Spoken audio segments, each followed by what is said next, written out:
प्रणाम मित्रों। तो चलिए हम लोग नेताजी का चश्मा नामक कहानी को आगे बढ़ते हैं। तीसरी बार फिर नया चश्मा था।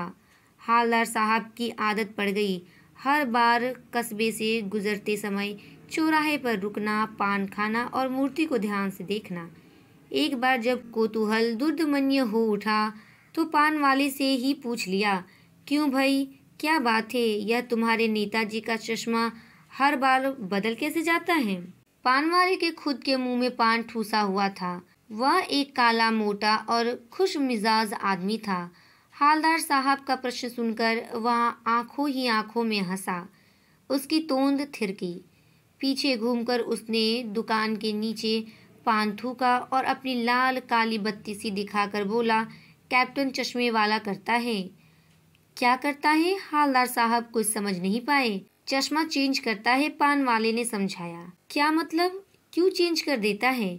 हालदार साहब अब भी नहीं समझ पाए। कोई गिराक आ गया समझो, उसको चौड़े चौखट चाहिए तो कैप्टन किधर से लाएगा? तो उसको मूर्ति वाला दे दिया, उधर दूसरा बिठा दिया। पान वाले ने सरलता से जवाब दिया। अब हालदार साहब को बात कुछ कुछ समझ में आई। एक चश्मे वाला है जिसका नाम कैप्टन है, उसे नेताजी की बगैर चश्मे वाली मूर्ति बुरी लगती है, बल्कि आहत करती है, मानो चश्मे के बगैर नेताजी को असुविधा हो रही हो। इसलिए वह अपनी छोटी सी दुकान में उपलब्ध गिने चुने फ्रेमों में से एक नेताजी की मूर्ति पर फिट कर देता है। लेकिन जब कोई ग्राहक आता है और उसे वैसे ही फ्रेम की दरकार होती है जैसा मूर्ति पर लगा है, तो कैप्टन चश्मे वाला मूर्ति पर लगा फ्रेम संभवतः नेताजी से क्षमा मांगते हुए लाकर ग्राहक को दे देता है और बाद में नेताजी को दूसरा फ्रेम लौटा देता है। वाह भाई, खूब, क्या आइडिया है। लेकिन भाई, एक बात अभी भी समझ में नहीं आई। हालदार साहब ने पान वाले से फिर पूछा, नेताजी का ओरिजिनल चश्मा कहाँ गया? पान वाला दूसरा पान मुंह में ठूस चुका था। दोपहर का समय था, दुकान पर भीड़ भाड़ अधिक नहीं थी। वह फिर आंखों ही आंखों में हंसा। उसकी तोंद थिरकी। कत्थे की डंडी फेंक पीछे मुड़कर उसने नीचे पीक थूकी और मुस्कुराता हुआ बोला, मास्टर बनाना भूल गया।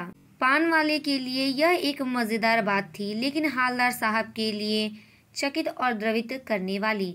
यानी वह ठीक ही सोच रहे थे। मूर्ति के नीचे लिखा, मूर्तिकार मास्टर मोतीलाल।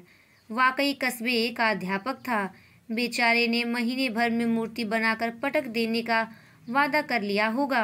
बना भी ली होगी, लेकिन पत्थर में पारदर्शी चश्मा कैसे बनाया जाए, कांच वाला यह तय नहीं कर पाया होगा, या कोशिश की होगी और असफल रहा होगा, या बनाते बनाते कुछ और बारीकी के चक्कर में चश्मा छूट गया होगा, या पत्थर का चश्मा अलग से बनाकर फिट किया होगा और वह निकल गया होगा। उफ! हालदार साहब को यह सब कुछ बड़ा विचित्र और कौतुक भरा लग रहा था। इन्हीं ख्यालों में खोए खोए पान के पैसे चुकाकर चश्मे वाले की देशभक्ति के समक्ष नतमस्तक होते हुए वह जीप की तरफ चले। फिर रुके, पीछे मुड़े और पान वाले के पास जाकर पूछा, क्या कैप्टन चश्मे वाला नेताजी का साथी है या आजाद हिंद फौज का भूतपूर्व सिपाही? पान वाला नया पान खा रहा था। पान पकड़े अपने हाथ को मुंह से 1.5 इंच दूर रोककर उसने हालदार साहब को ध्यान से देखा, फिर अपनी लाल काली बत्ती सी दिखाई और मुस्कुराकर बोला, नहीं साहब, वो लंगड़ा क्या जाएगा फौज में? पागल है पागल। वह देखो, वो आ रहा है, आप उसी से बात कर लो, फोटो वोटो छपवा दो उसका कहीं। हालदार साहब को पान वाले द्वारा एक देशभक्त का इस तरह मजाक उड़ाया जाना अच्छा नहीं लगा। मुड़कर देखा तो अवाक रह गए। एक बेहद बूढ़ा मरियल सा लंगड़ा आदमी, सिर पर गांधी टोपी और आंखों पर काला चश्मा लगाए, एक हाथ में एक छोटी सी संदूकची और दूसरे हाथ में एक बांस पर टंगे बहुत से चश्मे लिए अभी अभी एक गली से निकला था और अब एक बंद दुकान के सहारे अपना बांस टिका रहा था। तो इस बेचारी की दुकान भी नहीं, फेरी लगाता है। हालदार साहब चक्कर में पड़ गए। पूछना चाहते थे इसे कैप्टन क्यों कहते हैं, क्या यही इसका वास्तविक नाम है? लेकिन पान वाले ने साफ बता दिया था कि अब वह इस बारे में और बात करने को तैयार नहीं। ड्राइवर भी बेचैन हो रहा था, काम भी था। हालदार साहब जीप में बैठकर चले गए। 2 साल तक हालदार साहब अपने काम के सिलसिले में उस कस्बे से गुजरते रहे और नेताजी की मूर्ति में बदलते हुए चश्मों को देखते रहे। कभी गोल चश्मा होता तो कभी चौकोर, कभी लाल, कभी काला, कभी धूप का चश्मा, कभी बड़े कांचों वाला गोगो चश्मा, पर कोई ना कोई चश्मा होता जरूर। उस धूल भरी यात्रा में हालदार साहब को कौतुक और प्रफुल्लता के कुछ क्षण देने के लिए फिर एक बार ऐसा हुआ कि मूर्ति के चेहरे पर कोई भी कैसा भी चश्मा नहीं था। उस दिन पान की दुकान भी बंद थी। चौराहे की अधिकांश दुकानें बंद थी। अगली बार भी मूर्ति की आंखों पर चश्मा नहीं था। हालदार साहब ने पान खाया और धीरे से पान वाले से पूछा, क्यों भाई, क्या बात है, आज तुम्हारे नेताजी की आंखों पर चश्मा नहीं है? पान वाला उदास हो गया। उसने पीछे मुड़कर मुंह का पान नीचे थूका और सिर झुकाकर अपनी धोती के सिरे से आंखें पोंछता हुआ बोला, साहब, कैप्टन मर गया। और कुछ नहीं पूछ पाए हालदार साहब। कुछ पल चुपचाप खड़े रहे, फिर पान के पैसे चुकाकर जीप में आ बैठे और रवाना हो गए। बार बार सोचते क्या होगा उस कौम का जो अपने देश की खातिर घर गृहस्थी, जवानी, जिंदगी सब कुछ होम देने वालों पर भी हंसती है और अपने लिए बिकने के मौके ढूंढती है। दुखी हो गए। 15 दिन बाद फिर उसी कस्बे से गुजरे।